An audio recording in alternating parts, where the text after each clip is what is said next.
Srinidhi credit cooperative federation లో ఏం జరుగుతోంది? రిటైర్డ్ అధికారులు వేధిస్తున్నారంటూ ఉద్యోగులు ప్రజావాణిలో ఫిర్యాదు చేశారు.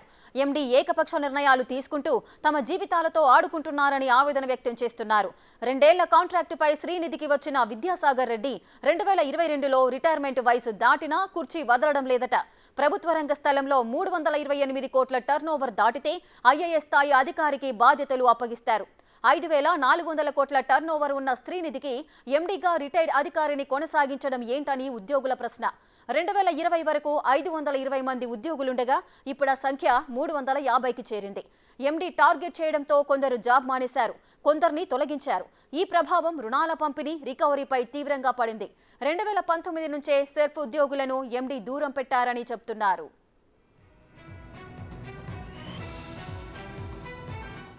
శ్రీనిధి 2011లో ప్రారంభమైంది. అప్పటి నుంచి ఎండీగా విద్యాసాగర్ రెడ్డి ఉంటూ తమను ఇబ్బందులకు గురి చేస్తున్నారని ఉద్యోగులు చెబుతున్నారు. శ్రీనిధికి 2-3 మండలాలకు అసిస్టెంట్ మేనేజర్ మాత్రమే ఉన్నారు. విలేజ్ బ్యాంక్ మిత్రులు అన్ని గ్రామాల్లో లేరు. మహిళల కిస్తీ డబ్బులు శ్రీనిధి ఖాతాల్లో సరిగా జమ కావడం లేదు. ఎగవేతల పర్సెంటేజీ 14% పెరిగింది.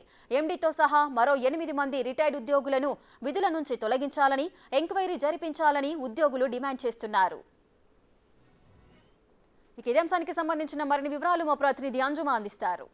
షేర్ మూల సంస్థల ద్వారా మహిళలు ఎదుర్కొంటున్నటువంటి ఆర్థిక సమస్యలు, అప్పట్లో వారు ఆత్మహత్యలు చేసుకోవడము, వీటన్నింటి నుంచి కూడా బయటపడేయాలని శ్రీనిధి బ్యాంక్ ఏర్పాటు చేయడం జరిగింది. శ్రీనిధి పేద మహిళల పాలిట పెన్నిధి అనేటువంటి ఒక శ్రీనిధి బ్యాంక్ అనేది ఏర్పాటు చేశారు. దీని ద్వారా పేద మహిళలకు ఆర్థికంగా సహాయం చేసి వారు చిన్న చిన్న వ్యాపారాలు చేసుకునేందుకు కూడా వారికి సహాయ సహకారాలు అందించాలని 2011లో శ్రీనిధి బ్యాంక్ను ఏర్పాటు చేయడం జరిగింది. అయితే అప్పటి నుంచి కూడా ఒకే ఒక ఉన్నతాధికారి ఉండటం జరిగింది. రిటైర్డ్ వయసు అయిపోయినప్పటికీ కూడా ఆయనే ఉన్నారు. అయితే ఆ రిటైర్డ్ ఉద్యోగి, ఉన్నతాధికారి ఎవరైతే దిగువ స్థాయిలో ఎంప్లాయీస్ ఉన్నారో వారికి కనీస వేతనాలు ఇవ్వకపోవడము, ఎవరైనా ఎదురు ప్రశ్నిస్తే వారిని ఉద్యోగాల నుంచి తొలగించడము, బెదిరింపులకు పాల్పడము, ఇటువంటివన్నీ చేస్తున్నారు.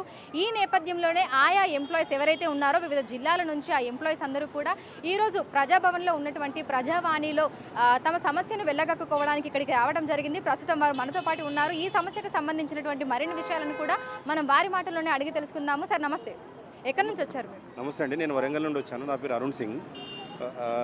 నేను 2013 నుండి శ్రీనిధి అనేటువంటి మహిళా బ్యాంకులో పనిచేస్తున్నాను. అప్పటి నుండి చాలా హార్డ్ వర్క్ చేస్తూ వివిధ జిల్లాల్లో 10 సంవత్సరాల పీరియడ్లో నాకు 7 ట్రాన్స్ఫర్లు అయ్యాయండి. ఎంత వేధింపులు అనంటే అసలు మేము దౌర్భాగ్యము ఈ యొక్క ప్రభుత్వంలో కానీ ఈ యొక్క దేశంలో ఎస్సీ ఎస్టీలుగా పుట్టడంగా మాకు అభాగ్యులంగా మేము భావించాల్సి వస్తుంది. ఎందుకంటే నా ప్లేస్లో కనుక ఒక రెడ్డి ఉద్యోగిని కనుక తీసేసినట్లయితే వెంటనే వారం రోజుల్లో 10 రోజుల్లో వాళ్ళని రీఇన్స్టేట్ చేసేస్తారు. అలాగే మాకు సంబంధించినటువంటి అటెండెన్స్ అనేది వీటన్నిటిని కూడా ప్రశ్నించినట్లయితే వాడప్పుడు అటానమస్ బాడీ దీనికి సంబంధం లేదు, ప్రభుత్వం సంబంధం లేదు అన్నట్టు. మరి ప్రభుత్వంకి సంబంధం లేనప్పుడు ఈ ఎండీ గారికి జియో ఏ విధంగా ప్రభుత్వం ఇచ్చింది? ఈ జియో అనేది ఇప్పటి వరకు సైట్లో అప్లోడ్ కాలేదు. జియో నెంబర్ 24 ఇది చీకటి జియో. 2019 నుండి ఈయనకి రెన్యువల్ లేదని చెప్పేసి విద్యాసాగర్ రెడ్డి గారికి 2019 నుండి రెన్యువల్ లేదని వివిధ పత్రికల్లో వాటిలో ప్రింట్ చేసిన తర్వాత బూటకపు జియో ఇది 5 సంవత్సరాల తర్వాత ఇచ్చిందండి. 5 సంవత్సరాల తర్వాత రెన్యువల్ జియో ఇవ్వడం జరిగింది. విత్ ఎఫెక్ట్ ఫ్రమ్ 2019 అని 2013లో ఇచ్చారు, 23లో ఇచ్చారు, 14th జూలైలో. మన 10th జూలై మన V6 వెలుగు పేపర్లో ఒక వార్తా కథనం వచ్చింది. అంతా నా ఇష్టం అనేటువంటి కథనంతో స్పందించి గవర్నమెంట్ ఒక్కటి చేస్తున్నాం. మీరు ఎన్నేళ్ల నుంచి ఉద్యోగం చేస్తున్నారు? మీరు ఆఫీస్లో ఎదుర్కొంటున్న సమస్యలు ఏంటి? నా పేరు సరిత అండి, వరంగల్ జిల్లా మాది. నేను 2018 డిసెంబర్ 26వ తారీఖు రోజున జాయిన్ కావడం జరిగింది. జాయిన్ అయినప్పటి నుండి వర్క్ పర్ఫార్మెన్స్ అయితే బాగానే ఉండేది మేడం. తర్వాత నాకు ఎన్నో ఏండ్ల నుండి పేరుకపై ఎన్పిఏ ఉన్న, అంటే బాగా బకాయిలు ఉన్న మండల్ అలాట్ చేయడం జరిగింది. అది నా సొంత మండలికి చాలా దూరం అయినా కూడా నేను యాక్సెప్ట్ చేసి చేయడం జరిగింది.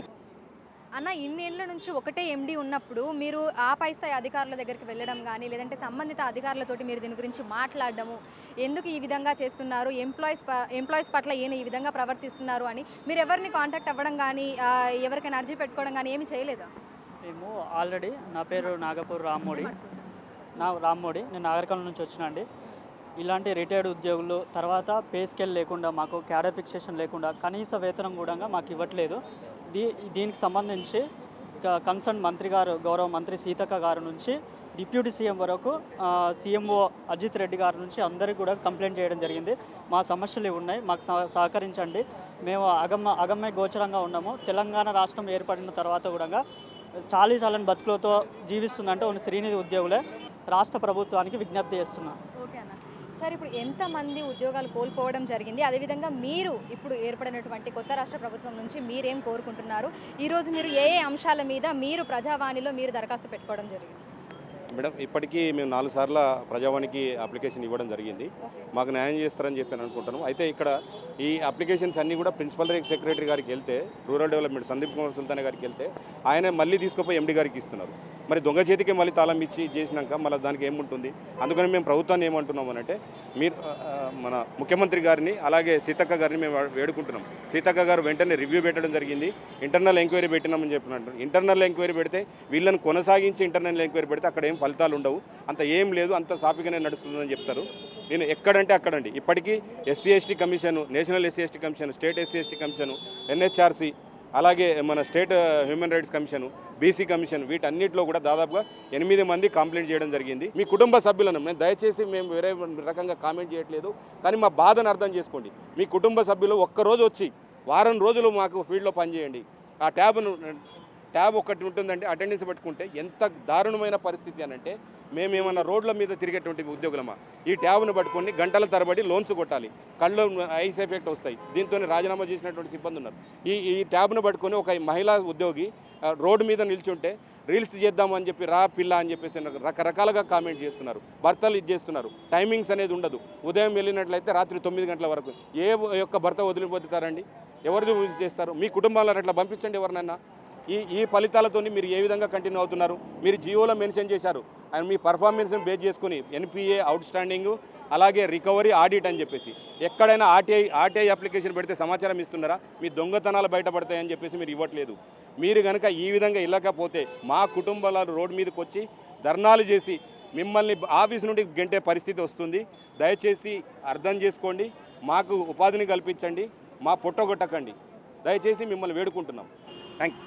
సో మనం చూసినట్లయితే కూడా శ్రీనిధి బ్యాంకుకి ఎవరైతే 2011 నుంచి ఒకే ఒక ఎండి విద్యాసాగర్ రెడ్డి కంటిన్యూ అవుతున్నారు, దీంతో పాటు మరో 8 మంది, మొత్తంగా 9 మంది రిటైర్డ్ ఉద్యోగులు కూడా ఇప్పటికీ కంటిన్యూ అవుతున్నారు. అవకతవకలు జరుగుతున్నాయి. అదేవిధంగా ఈ రిటైర్డ్ ఉద్యోగుల వల్ల ఎంప్లాయీస్ ఏ విధంగా ఇబ్బందులు పడుతున్నారు అనేది కూడా తెలుసుకోవాలని కూడా అంటున్నారు. జర్నలిస్ట్ వినోద్తో అంచుమా, బిగ్ టీవీ, హైదరాబాద్.